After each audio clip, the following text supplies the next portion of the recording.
So in this case, you would be doing an intestinal anastomosis. So you would avoid the placement of a prosthesis. That is nice.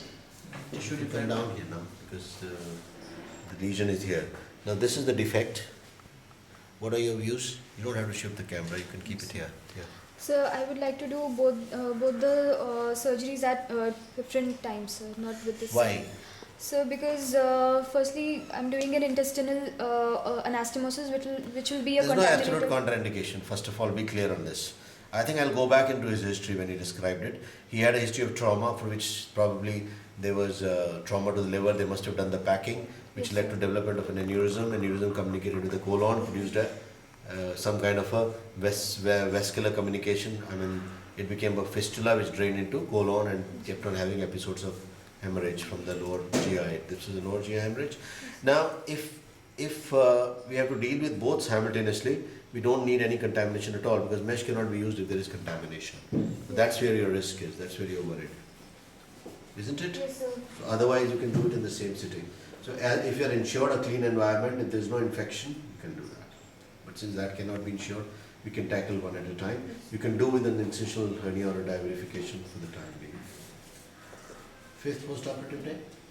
It's the first postoperative. First postoperative.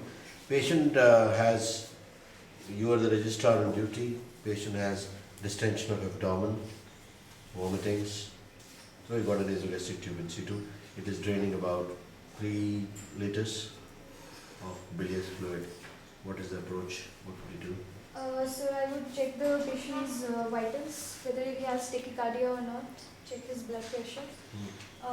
Sir, I would like to monitor the patient for 1 day and get his X-ray abdominal exopine done. You will suspect it to be intestinal obstruction unless put otherwise. Yes, sir. Would you operate immediately or you'll manage conservatively? No, sir. For the first 24 hours, I would still like to go for conservative management. What could be the cause for that obstruction? So it could be simply ileus or In ileus, So we have done a local surgery, so generalized handling of the bowel has not been done. So ileus is not very likely in this case. But there could be edema at the anastomotic line.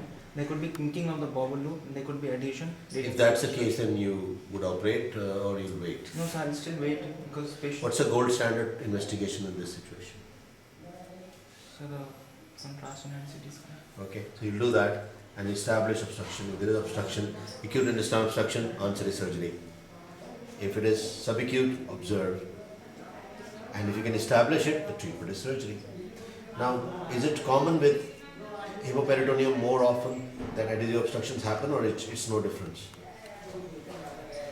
so it is more common because of fibrin, presence of fibrin. Higher incidence. of I agree. fibrosis. When do you remove the nasogastric tube in this patient, Siddharth? So it depends upon the general condition of the patient. If patient has